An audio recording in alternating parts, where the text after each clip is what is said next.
Welcome back everybody. Today we're going to be doing a test drive on Renault Kiger.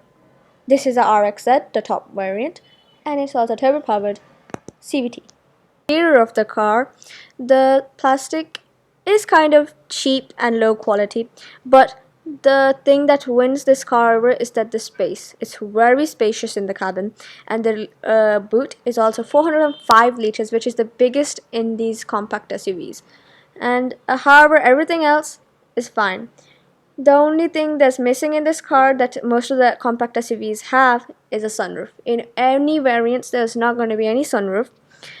Now let's talk about the other features in this car. So there's a lot of other features, like there's driving modes. So there's three driving modes. One is sports mode, normal mode, and eco mode. So when you start the car, you will have the car in normal mode, and the sports mode just gives it a more jerky type of feeling, like a sporty feeling to the car, and the eco mode does the opposite. In the front of the cabin, the MID was pretty good. It was actually a better digital MID than most of the cars I've seen. And the other features are like there's armrest at the back and two adjustable headrests at the rear and at the front. And there's also armrest and a lot of space at the front. There's two glove boxes. Yes, two. One is cooled, and on the top there's like a smaller glove box which is not cooled. And here the AC though, in the AC in the rear seats was not strong enough, and if you put it on full blast, the AC was very noisy.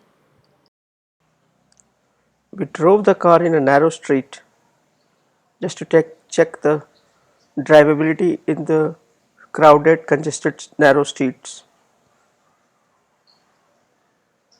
The suspension was good.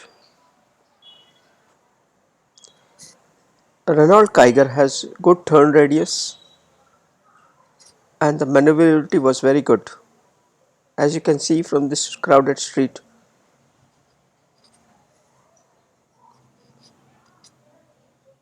The horn was pretty good.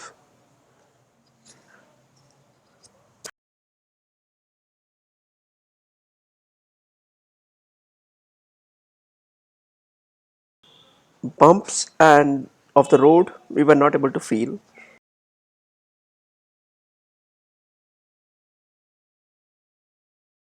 The touchscreen system of Renault Kiger was decent. Some of the touch responses were kind of slow. However, the speakers, they were pretty good.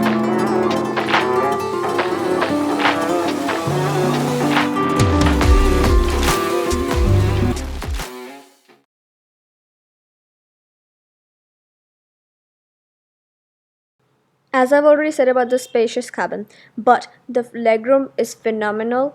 There's no bump in the middle, so the middle passenger is comfortable. And the headroom is also really good. I think 3 adults can fit here easily and have the room left as well.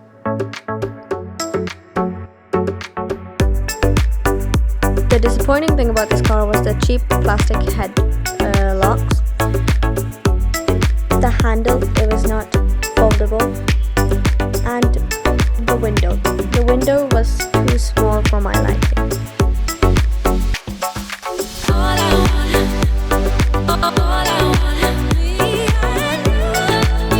The drive modes on the car were amazing. City, normal, and the power mode all worked seamlessly. And the power mode gave you the punch that you needed. Really liked it.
Overall, this car was a good car and it was a fun car to ride.